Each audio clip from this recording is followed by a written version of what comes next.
So, wealth management is just one part of the finance sector, and professionals in this industry can generally be said to provide investment advice and financial advisory services that are tailored towards wealthy individuals. And now I know that's a relative term, and we'll get into more specifics later.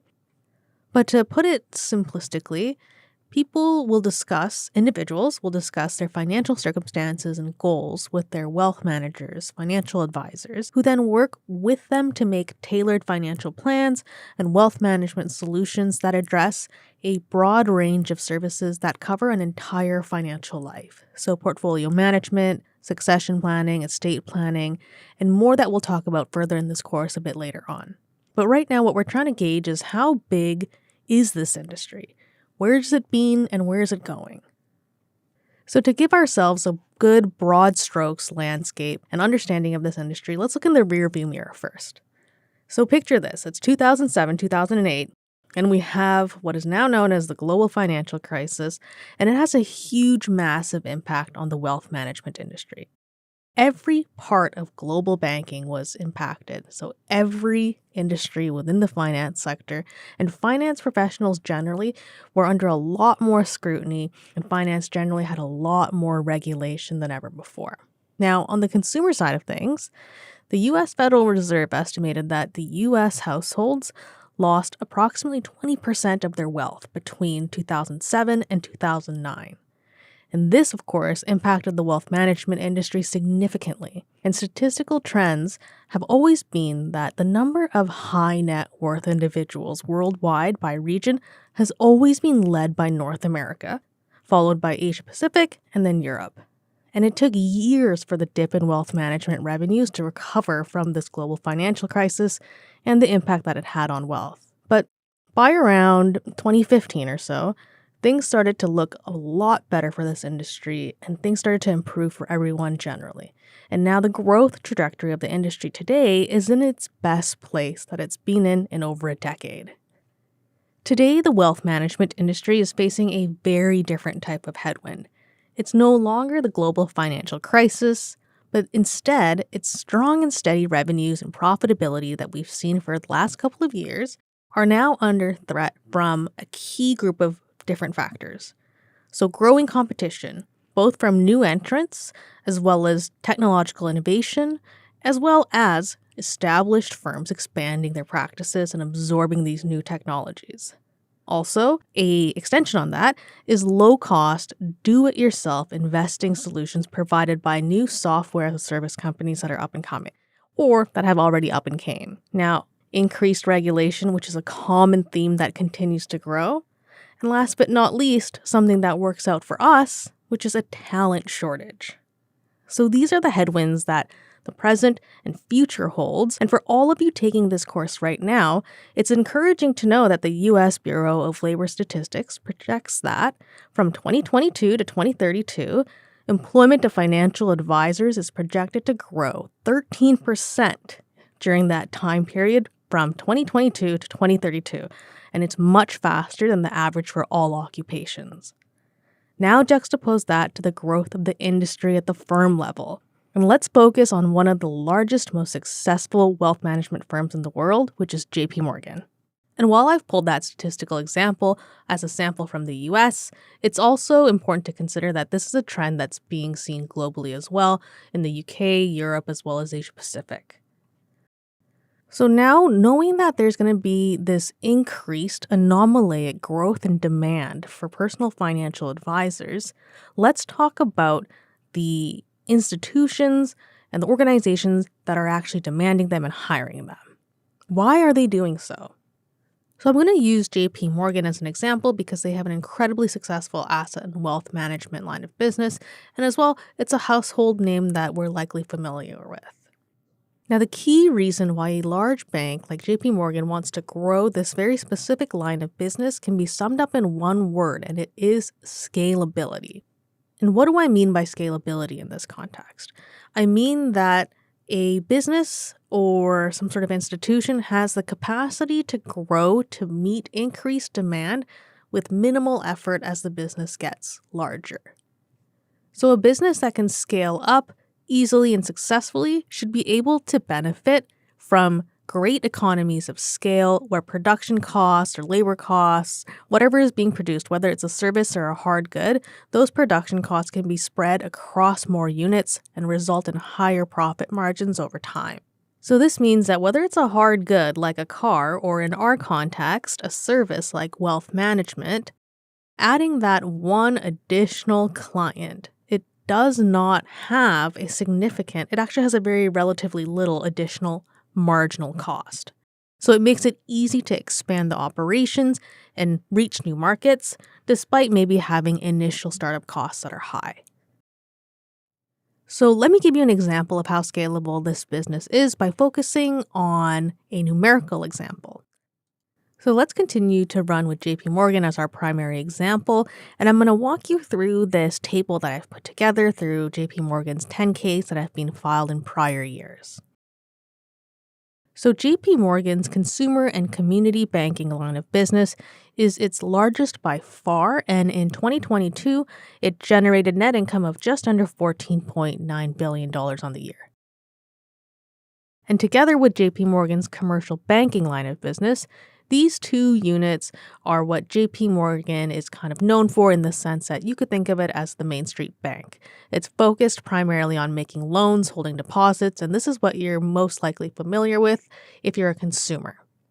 But while consumer banking may be JP Morgan's biggest segment when it comes to total net income, it isn't the most profitable. And the same could be said of its commercial banking segment, which provides banking services to large companies and other types of institutions. So this might really surprise you now, but not even JP Morgan's famed investment bank is its top segment in terms of profitability. Now, a lot of you watching this course are probably finding this to be very surprising given the dominance of JP Morgan's investment bank on Wall Street. But apart from just being so well known, it's also a bit surprising because this segment produces a similar net income as JP Morgan's community bank, but with a lot less revenue. Now, what you see here in this past 6 years of financial performance is that it's actually JP Morgan's smallest line of business that also arguably happens to be its most consistently profitable. So that's its asset and wealth management line of business. In 2022, the asset and wealth management business had a return on equity of 25%.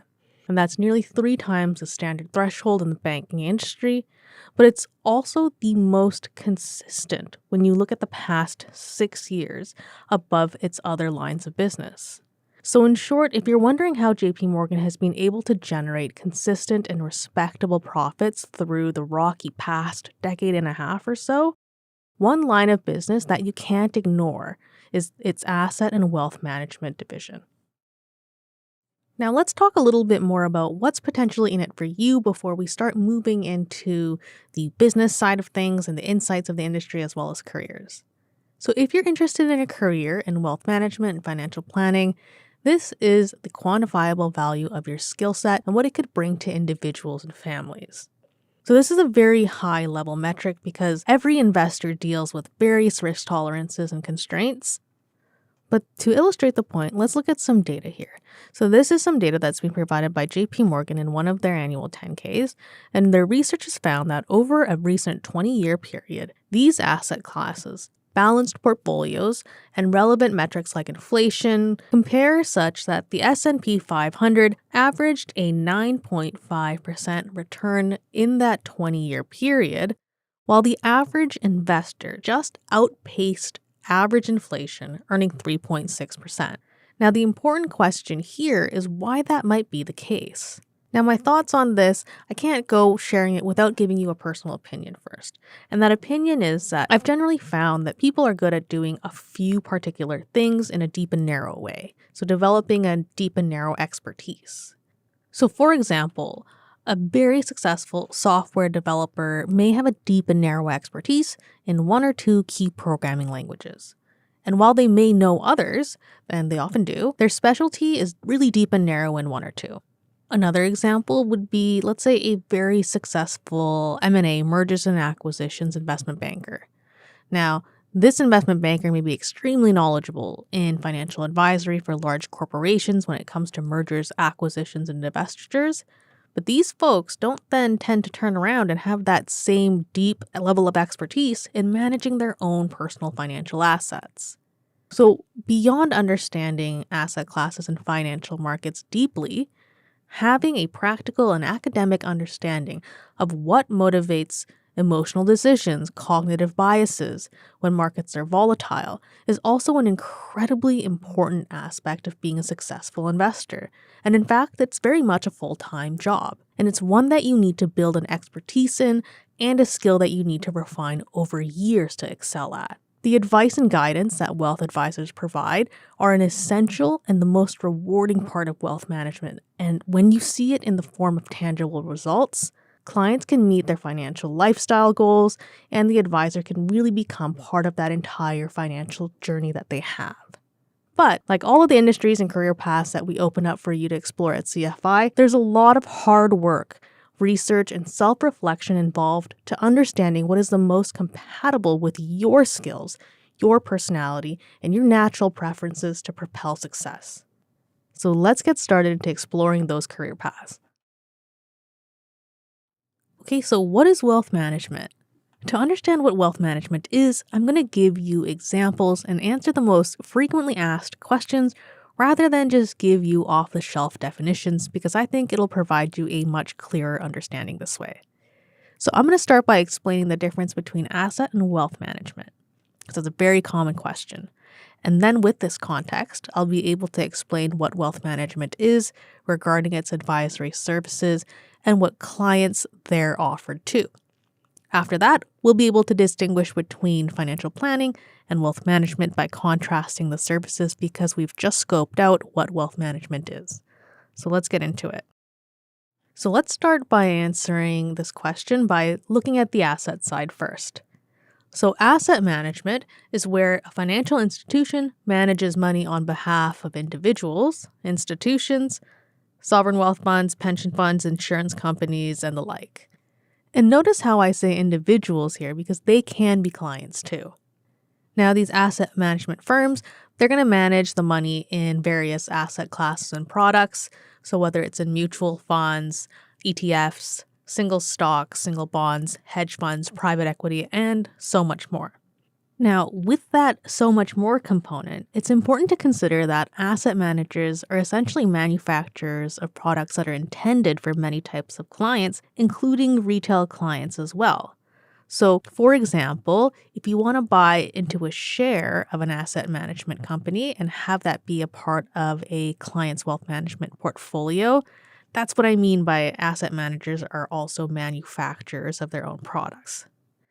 Asset management and wealth management are both on the buy side technically, but asset management is, in this instance, in this example here, selling products to retail customers who wealth managers represent. Now, turning to the wealth management side of things, wealth management is all of what I just said, plus understanding someone's entire financial life. So their income statement, meaning cash flows, budget, savings rate, as well as their balance sheet, including both their assets and their liabilities. So for the individuals for whom a financial institution manages their money, in addition to everything we mentioned in asset management, it's about taking care of the personal financial side of things. So wealth advisors are going to help review, assess, and plan for things like tax optimization strategies for various events and chapters in someone's life, college tuition savings for children and family members, estate planning and succession planning for the future, as well as creating personal trusts, organizing charitable giving, investing, etc. And we're going to go into more detail on all of this in very short order. Okay, so now that we've answered the question, what is the difference between asset and wealth management? Let's focus on the wealth management side of things. So wealth management is a financial advisory service that understands that substantial personal wealth demands customized, bespoke strategies connecting every part of someone's financial life. It's about collaboratively designing custom-tailored wealth management solutions for unique and at times really complex goals, providing clients with a single access point to manage it all. So, if we were to take all of the services that a typical global wealth management firm provides, what you would see is that all of these services together aim to help in three key areas of a client's financial life, and that's in planning, investing, and banking. Now, let's expand on each of those categories a bit more. So, planning is anything that's going to involve customized, ongoing analysis of a client's unique financial situation that then uses those unique to each client needs and goals to help create executable plans to protect, grow, and eventually transfer their wealth in the way they want. And now let's turn to investing. Investing is essentially portfolio management. That's the main piece we're addressing here, and it is a portfolio that is built with you in collaboration with you, the client, that is.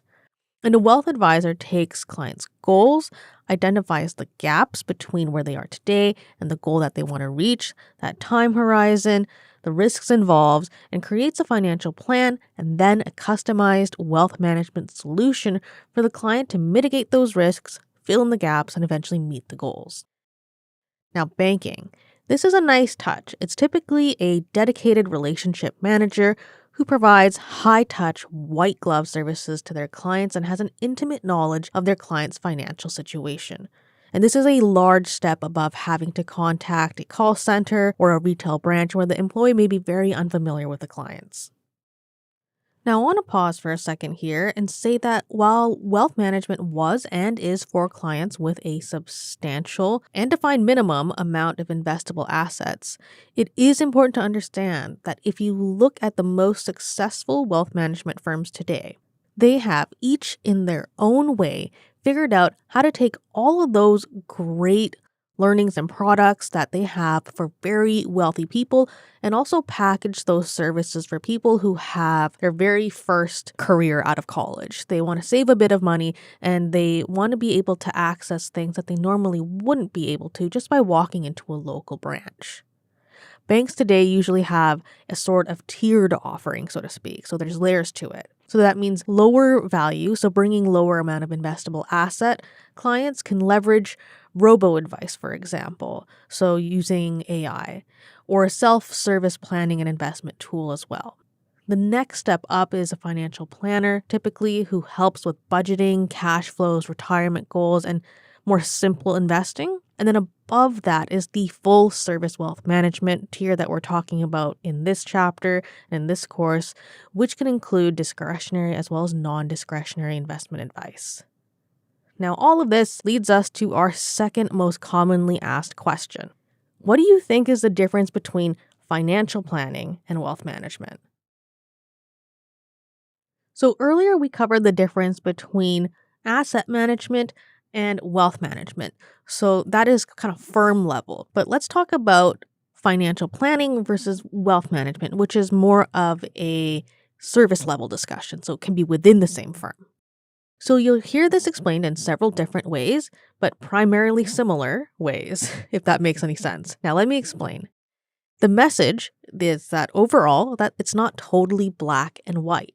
The difference between the two services is not that stark of a contrast, and the terms can be used differently depending on the firm offering these services, the country that you live in. And now I know that's not a satisfying answer, so let's get into actually explaining this.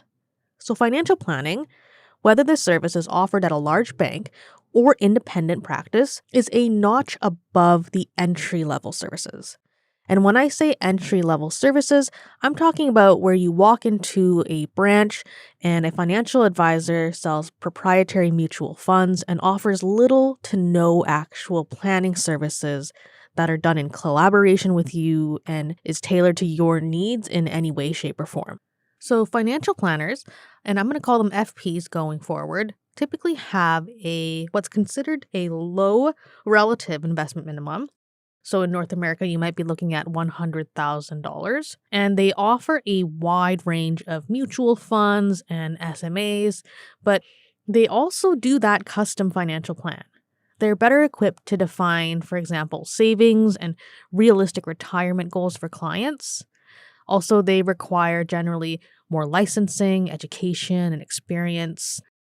Now, financial planning and wealth management share a ton of similarities, including many of the services that they offer, as well as the types of education, skill sets, and discipline required for an advisor to run a successful practice.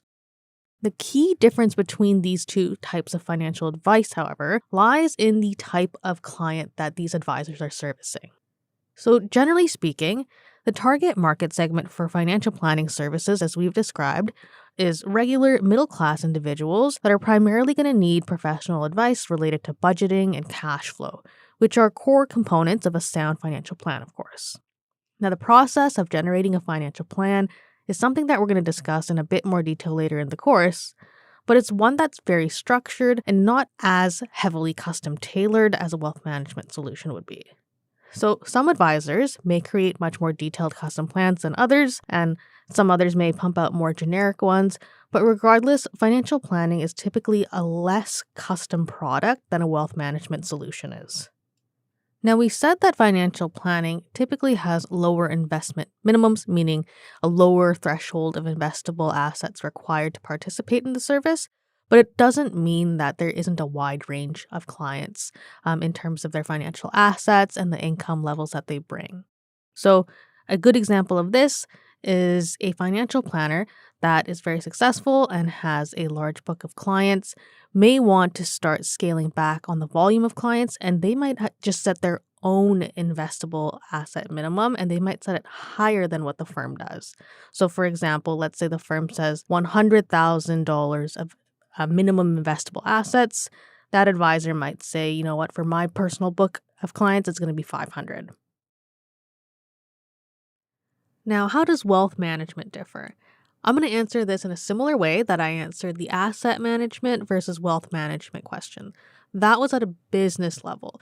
Now, this is at a service level, and the answer is very similar. Wealth management is everything that financial planning is and more. So generally, wealth management firms are set up to service clients that have a significant amount of assets at the time of onboarding. And in industry speak, they're often referred to as ultra high net worth or high net worth clients. Now, these individuals tend to differ in a lot of ways from your average financial planning client. So, for example, they may be very successful entrepreneurs who've built and sold large businesses more than once over. They could be senior executives of very large corporations or benefactors of general wealth. And because of this, they have financial and lifestyle goals that require a specialized set of solutions to either attain or maintain that lifestyle. But it's not to say that a wealth advisor doesn't do financial planning, so to speak. It means that in addition to financial planning, the services offered in wealth are generally more custom and often characterized as bespoke. Generally, the larger the base of investable assets, the more likely that a structured, linear, and off-the-shelf solution for all would not be the right solution for the client at hand. So while wealth advisors will often provide financial plans, just like what we mentioned earlier, it might not be so cookie cutter. For one, when it comes to investing, the wealth advisor will be able to offer a larger breadth of investment products to the client because the client will be able to meet more qualifications given their amount of wealth and what they can invest. So this is the holistic answer to that question: financial planning and wealth management. What is the difference? Well, the thing is that they're both financial advisory services from what we've seen for the family and individual. They lie, though, on a spectrum, and you could call it the financial advisory spectrum, where one kind of bleeds into the other. A very common perspective that you'll hear or read is that wealth management focuses on preserving and growing wealth over time, while financial planning typically just focuses on short-term goals like saving for retirement, however short that could be. But now you'll know that it's much more than that. Before we dive into the careers portion of this course, I want to talk about structure in wealth management from two perspectives. One, how firms are structured, and two, how the firm segments, in essence, structures their clientele. Now, there are three key ways that wealth management businesses will be established. One is as a line of business or partnership within a large bank, and all large major global banks will have them. Two is as a small, medium, large company dedicated to wealth management. That's all they do. And 3, as an independent practice run by a single person or a few partners, and these tend to be fairly local and regional.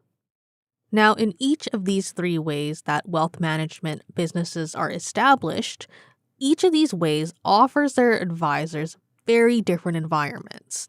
Now, this means how the advisor's performance is evaluated, the type of training and support that they're given by the firm, and the way that they are rewarded in terms of compensation, that is pay. Now, what may be a place where one of your colleagues flourishes and does really well may be one where you just don't find that cultural fit. And we'll go over those differences in the second half of the course, but for now, I want to bring your attention to the fact that these are 3 ways that you're going to see wealth management firms established.